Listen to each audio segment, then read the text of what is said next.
Soy Ana María Rey Ayala, yo soy una colombiana, nací en Bogotá, yo soy física atómica teórica, actualmente estoy trabajando en la Universidad de Boulder en Colorado y en el NIS, un Instituto Nacional de Estándares y Tecnología. Después de la Universidad de los Andes hice mi doctorado en la Universidad de College Park y en el NIS. Y después de los estudios de doctorado hice mis estudios de postdoctorado en Harvard y en un sitio que se llama ITAM, Instituto de Física Teórica Atómica y Molecular, y finalmente me vinculé como profesora e investigadora en la Universidad de Boulder, Colorado. Mi pasión por la física la descubrí desde muy pequeña, desde que estaba en el bachillerato, donde me pareció fascinante poder describir con una ecuación matemática cómo se comporta la naturaleza, así que decidí estudiar física desde ese entonces.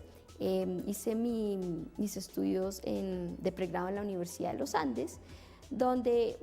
quería aprender física básica y así hice mi tesis en relatividad general, porque era un tema que me parecía fascinante, la propagación de la luz a través de un agujero negro, en presencia de un agujero negro rotante. Desde entonces me fascinó la propagación de la luz en general. Cuando entré a Maryland a hacer mi doctorado en College Park,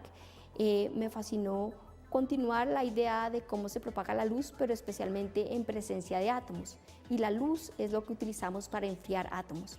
Así que entonces comencé mi investigación en cómo manipular los átomos a muy baja temperatura para ayudarnos a entender el comportamiento de la mecánica cuántica. Mi tesis de doctorado fue titulada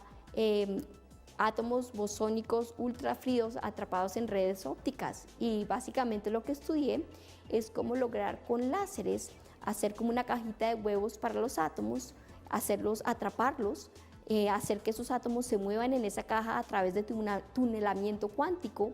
y utilizarlos para tratar de descubrir el comportamiento de electrones en sólidos que sienten la misma clase de fuerzas, pero hay muchos fenómenos que todavía no entendemos de ellos. Algo interesante que me pasó es que durante mi tesis, para hacer mi tesis de doctorado, traté de modelar un experimento en el que las técnicas desarrolladas en ese momento por físicos atómicos no funcionaban, fallaban en describir el experimento, así que contacté a una persona en cosmología, un profesor en cosmología, y algo que hice fue tratar de adaptar técnicas que fueron desarrolladas para sistemas relativistas a sistemas atómicos, y gracias a ello fue que logré modelar mejor estos sistemas, el comportamiento de los sistemas atómicos, y por ello fue que mi tesis fue reconocida como la mejor tesis de doctorado en física atómica cuando me gradué en el 2005. Después, seguí mi interés por estudiar el comportamiento de los átomos, pero cuando yo llegué a la Universidad de Boulder en Colorado, uno de los experimentos que eran más desarrollados eran los experimentos que trabajaban con átomos como medios para generar un reloj atómico. Estos átomos son átomos de estroncio, y los que hacemos es que los atrapamos y los ponemos también muy muy fríos, y tratamos de utilizar la cuantización en los niveles de energía para medir el tiempo. Básicamente lo que hacemos es que en vez de tener un reloj con un péndulo, el péndulo es un láser, y el láser lo tenemos los átomos como referencia. Entonces mi trabajo en el GILA ahorita es tratar de mejorar, entender el comportamiento de los átomos en el reloj y tratar de mejorar la precisión del reloj. Entonces hay unos efectos que son los que llevan las correlaciones cuánticas, que son los mismos efectos que queremos entender para ver cómo los electrones se comportan en sólidos normales. Esos son los mismos efectos que producen errores en el reloj. Entonces lo que yo traté de hacer fue tratar de entender estas colisiones de los átomos en el reloj para mejorar la precisión del reloj. Hoy en día el reloj del GILA es el mejor reloj atómico del mundo. Y además del hecho de que podemos entender esas colisiones, nos ayuda a tratar de utilizar los átomos para entender el mundo cuántico. Esto es una idea fascinante porque la propuesta es utilizar átomos ultrafríos para entender el comportamiento, por ejemplo, de los electrones en sólidos, para entender el comportamiento de por qué hay materiales que exhiben el fenómeno de superconductividad a altas temperaturas, Y lo interesante es que eso puede llegar a desarrollos tecnológicos muy importantes, por ejemplo, trenes superconductores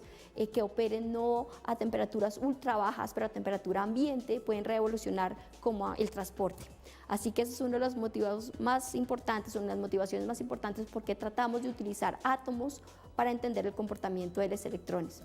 El otro motivo es que a medida que se vuelven los computadores más chiquitos, entonces el mundo cuántico comienza a regir y ya no podemos modelar un computador con física clásica. Entonces la idea es crear una máquina universal, un computador cuántico que opere con elementos mecánico-cuánticos y que nos ayude no solamente a entender la mecánica cuántica de por sí, pero a resolver problemas que un computador clásico no puede resolver porque utilizamos las físicas de la cuántica para eso. Por ejemplo, en el momento, la forma como se mantiene la información secreta es codificando la información en números grandísimos y tratar de la clave es los dos primos que factorizan ese número. Un computador clásico no tiene la capacidad de factorizar unos números tan grandes, pero un computador cuántico lo logra hacer muy fácilmente. Así que es una de las aplicaciones, por ejemplo, para criptografía y para seguridad en las que estamos interesados en un computador cuántico. Esta es una de las pocas aplicaciones. Obviamente, más allá de eso, es tratar de explorar el mundo cuántico, entender fenómenos como la teleportación cuántica y tratar de realizar con el conocimiento cuántico materiales sintéticos muy elaborados que logran realizar fenómenos que hasta ahora no nos imaginamos. Así que una de las principales motivaciones que tenemos es tratar de utilizar estos átomos fríos en el reloj como una forma primera de entender la mecánica cuántica y tratar de utilizarlos más adelante para crear el computador tan deseado.